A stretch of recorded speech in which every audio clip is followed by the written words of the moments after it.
আসসালামু আলাইকুম দর্শক, খুবই গুরুত্বপূর্ণ একটি সংবাদ। বিশ্ববিখ্যাত আইনি প্রতিষ্ঠান ব্রিটেনের ডাউটি স্ট্রিট চেম্বার আওয়ামী লীগের পক্ষে ডক্টর ইউনূস সরকারের বিরুদ্ধে ব্যবস্থা গ্রহণের জন্য অথবা আওয়ামী লীগের রাজনৈতিক কার্যক্রম যে নিষিদ্ধ করা হয়েছে সেটি যে মৌলিক মানবাধিকারের লঙ্ঘন, এই লঙ্ঘনের বিরুদ্ধে ব্যবস্থা নেওয়ার জন্য জাতিসংঘের স্বাধীন বিশেষজ্ঞ এবং অন্যান্য দূতের কাছে ব্যবস্থা নেওয়ার জন্য আবেদন পাঠানো হয়েছে।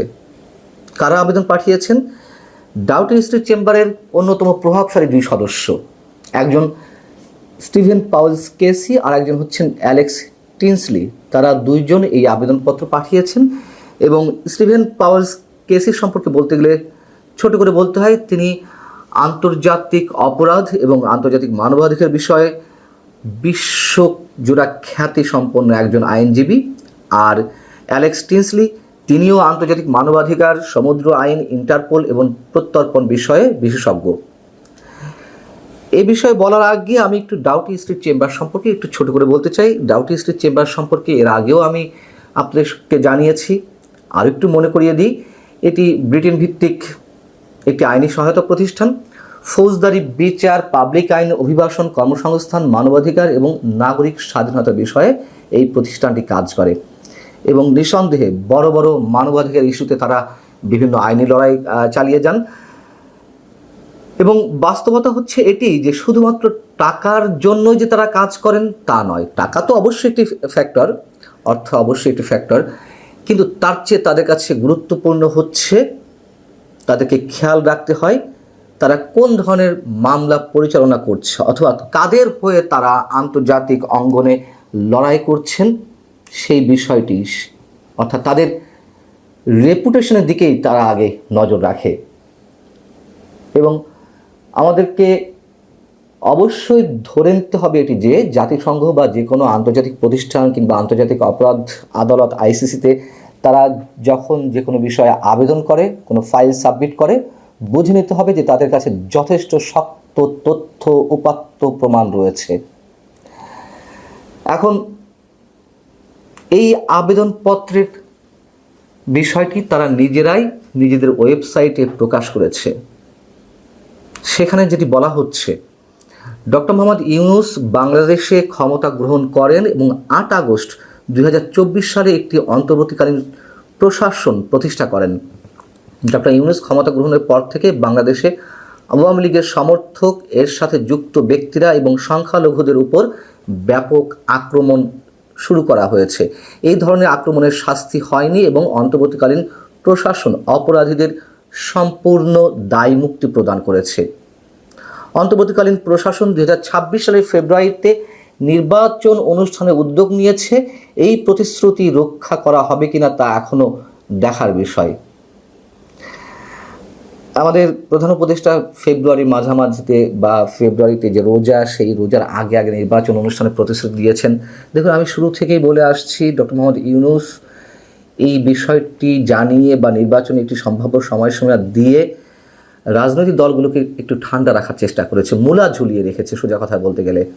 ডাউটি স্ট্রিট চেম্বার তারা সেই কথাই উল্লেখ করেছে। যাই হোক, এখানে বলা হচ্ছে যে ইতোমধ্যে আওয়ামী লীগ বাংলাদেশে একটি জনপ্রিয় রাজনৈতিক শক্তি হিসেবে রয়ে গেছে। তবে 2025 সালের মে মাসে অন্তর্বর্তীকালীন প্রশাসন আওয়ামী লীগকে নির্বাচনে অংশগ্রহণ নিষিদ্ধ করে এবং বাংলাদেশ আন্তর্জাতিক অপরাধ ট্রাইব্যুনালে আওয়ামী লীগের নেতাদের বিরুদ্ধে মামলা শেষ না হওয়া পর্যন্ত এর সকল কার্যক্রম সীমিত করে।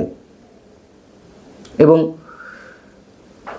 আওয়ামী লীগের নিষেধাজ্ঞা কিভাবে মৌলিক মানবাধিকার লঙ্ঘন করে, বাংলাদেশে আইনের শাসন এবং গণতন্ত্রকে ক্ষুণ্ণ করে, সেই প্রশ্ন তুলে ধরা হয়েছে এই আবেদনে। আপিলটিতে স্বাধীন বিশেষজ্ঞ এবং অন্যান্য প্রতিনিধিদের অন্তর্বর্তীকালীন প্রশাসনকে জরুরি ভিত্তিতে অবাধ ও সুষ্ঠু নির্বাচন অনুষ্ঠানের জন্য আওয়ামী লীগের উপর থেকে নিষেধাজ্ঞা প্রত্যাহার করার এবং এই ধরনের যে কোনো নির্বাচনে তাদের সম্পূর্ণ অংশগ্রহণের অনুমতি দেওয়ার জন্য অনুরোধ করার আহ্বান জানানো হয়েছে। এটি হচ্ছে ডাউটি স্ট্রিট চেম্বারের ওয়েবসাইটে যেই বিজ্ঞপ্তিটি প্রকাশ করা হয়েছে তার মোটামুটি সম্পূর্ণটাই আমি আপনাদেরকে জানালাম। আগেই বলেছি, ডাউটি স্ট্রিট চেম্বার যেন তেন কোনো ধরনের কোনো ল ফার্ম নয়।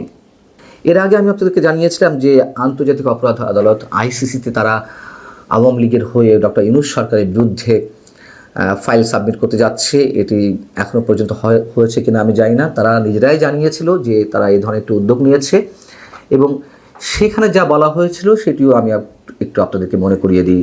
8 আগস্ট 2024 সালে ডক্টর মোহাম্মদ ইউনূস বাংলাদেশে ক্ষমতা গ্রহণের পর থেকে সাংবাদিক, পুলিশ অফিসার, সংখ্যালঘু ও প্রাক্তন সরকারি দল আওয়ামী লীগের সাথে যুক্ত ব্যক্তিদের বিরুদ্ধে বিনা উস্কানিতে অসংখ্য সহিংস আক্রমণের ঘটনা ঘটেছে। হত্যার অভিযোগে, মিথ্যা ফৌজদারি অভিযোগে নির্বিচারে কারাগারে আটক রাখা হয়েছে, বিশেষ করে সাংবাদিকদের। নিয়ন্ত্রণহীন মব সহিংসতা এবং ধর্মীয় সহিংসতার প্ররোচনা, এই অভিযোগগুলোর জন্য দোষীদের বিচারের আওতায় আনার জন্য বাংলাদেশে কোনো পদক্ষেপ নেওয়া হয়নি। আরও অনেক কিছু ছিল যে বিষয়ে আমি বিস্তারিত তুলে ধরেছিলাম আপনাদের সামনে। আইসিসিতে ডক্টর ইউনূস সরকারের বিরুদ্ধে তারা যে মামলা পরিচালনার উদ্যোগ নিয়েছে তার অংশ বিশেষ হিসেবে। এখন বিষয় হচ্ছে যে এতে কি হবে? আওয়ামী লীগ তার রাজনৈতিক নিবন্ধন ফিরে পাবে? আওয়ামী লীগ ওপেন রাজনীতি করার সুযোগ পাবে? আওয়ামী লীগ নির্বাচনে অংশগ্রহণের সুযোগ পাবে? দেখুন, এই কথাও আমি প্রথম থেকে বলে আসছি, যা কিছু হচ্ছে গরম গরম অনেক কিছুই হচ্ছে। শেষমেশ আওয়ামী লীগকে নিয়েই নির্বাচন করতে হবে। আওয়ামী লীগের বিরুদ্ধে যত অভিযোগ থাক না কেন, অবশ্য অভিযোগ রয়েছে, নির্দ্বিধায় আমরা এটুকু বলতে পারি। এবং সেই সব অভিযোগের বিষয়ে যে মামলাগুলো এর মধ্যে পরিচালিত হচ্ছে বাংলাদেশে আন্তর্জাতিক অপরাধ ট্রাইব্যুনালে, সেগুলো নিয়েও এর মধ্যে প্রশ্ন উঠেছে। মানে অতিমাত্রার শাস্তি নিশ্চয়তার বিধান করতে গিয়ে একেবারে হসপস বাঁধিয়ে দিয়েছে সরকারের পক্ষ থেকে যারা এই বিষয়গুলো তদারকি করছেন সেগুলা। অতএব সেই মামলাগুলো নিয়েও কিন্তু অনেক বড় প্রশ্ন আন্তর্জাতিক মহলে উঠতে শুরু করেছে, আগামীতে ভবিষ্যতে আরও বেশি করে উঠবে। যেমন ধরুন, আমি সাবেক মেজর জেনারেল জিয়াউল হাসানের কথা বলি। তার সম্বন্ধে প্রসিকিউটর, মানে আমাদের আন্তর্জাতিক অপরাধ ট্রাইব্যুনালের চিফ প্রসিকিউটর, তিনি এমন কথা উল্লেখ করেছেন যে তিনি 1000-এরও বেশি মানুষকে হত্যা করেছেন। এগুলো হয়েছে কি, যে অতিমাত্রায় বাড়াবাড়ি। তার বিরুদ্ধেও অনেক ধরনের অভিযোগ থাকতে পারে, কিন্তু সুনির্দিষ্ট অভিযোগ কিংবা গ্রহণযোগ্য কোনো অভিযোগ দাঁড় করাতে হবে। একটা মানুষ সেনাবাহিনীতে চাকরি করছেন, মেজর জেনারেল পদে, হতে পারে তিনি আরও কয়েক বছর আগে থেকে হত্যাকাণ্ড শুরু করেছেন। যদি আমরা চিফ প্রসিকিউটরের কথাই ধরে নিই, কিন্তু 1000 মানুষকে হত্যা করা, এটা কীভাবে সম্ভব? এই ধরনের অভিযোগও আনা হচ্ছে। এবং আমরা দেখতে পাচ্ছি যে যাদেরকে হত্যা করা হয়েছে সেই হত্যার শিকার অনেকেই জীবিত ফিরছেন। এই মামলাগুলো ভবিষ্যৎ কি আমরা জানি না। এখন তড়িঘড়ি করে যেই মামলাগুলো পরিচালনা করা হচ্ছে, নিষ্পত্তি করা হবে এই বছরের মধ্যে অনেকগুলা, শেখ হাসিনার বিরুদ্ধে কোনো মামলার রায় দেওয়া হবে। ইচ্ছাগুলো তো 1 সপ্তাহের মধ্যে রায় দিয়ে যায়, তাই না? ইচ্ছা করলে 1 মাসের মধ্যে রায় দিয়ে দেওয়া যায়। লাভটি কি তাতে? সেগুলো কি কার্যকর করা যাবে?